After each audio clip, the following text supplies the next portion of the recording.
My naam is Dirk Lou. Boer daar naby Appington, Groblershoop area in die Kuys munisipale gebied. Ek boer daar vanaf 2008.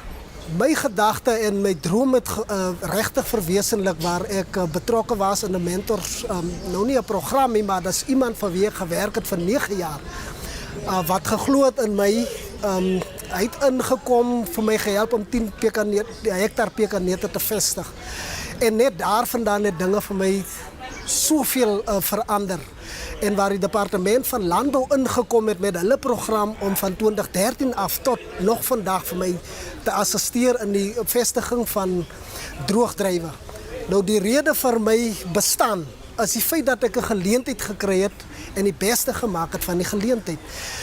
Met die gedagte dat ek reeds in 2009 met geen hulp so amper verloor het en veld gewen het waar ek 'n gedeelte van my grond moes verkoop het deur programme wat daar was, maar nie tot volle ontwikkeling gekom het nie.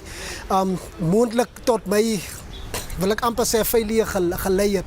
Maar danksy die nodige program, en ek dink dis vir my vandag 'n wonderlike voorreg om hier te kan wees en te kan staan en te kan luister na soveel geleenthede wat plaasgevind het met goeie programme, goeie mentorskapprogramme veral.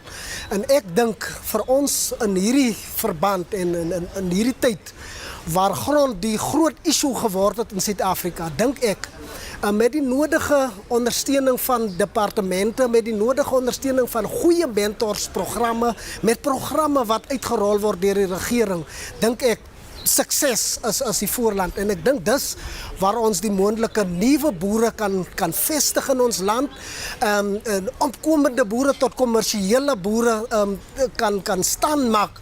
En ek dink dis vir ons 'n wonderlike voorreg, maar dit kan net gebeur deur goeie samewerking, goeie mentorskapprogramme, goeie regering-inisiatiewe wat geneem kan word. En ek dink wanneer veral goeie skills oorgedra kan word in die moontlike nuwe boere wat gevestig kan word, dink ek ons het 'n wenresep.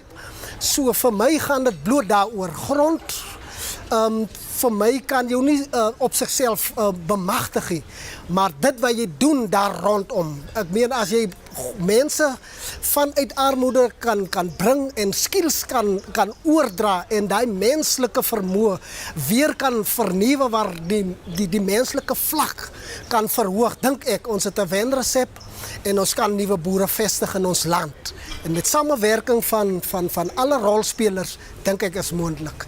So van my kant af dink ek is vir my lekker om te boer. Ek sien uit om nuwe boere te help vestig indien moontlik en ek sien dit uit dat ons land 'n blink toekoms sal hê. En ons gaan nuwe boere vestig. Ondanks die debakel wat aan die gang is, ek is positief en mense met wie ek in aanraking kom is positief oor die rigting wat ons wil inslaan. En veral met die nuwe poging wat Agri Suid-Afrika ingeneem het en die verantwoordelikheid wat hy bereid is om te vat, dink ek ons het 'n wenresep en ons kan die beste doen in ons land. My gedagte of my droom sal maar wees, ons het 'n nuwe generasie wat in hierdie environment opgroei. Hoe gaan ons maak om die generasie na 'n nuwe rigting? Gaan dit wees om na die verlede te kyk? Gaan dit wees om die toekoms in te kan gaan deur wonderlike gedagte aan ons nuwe generasie oor te laat waar hulle op hulle beurt weer die land vorentoe kan vat?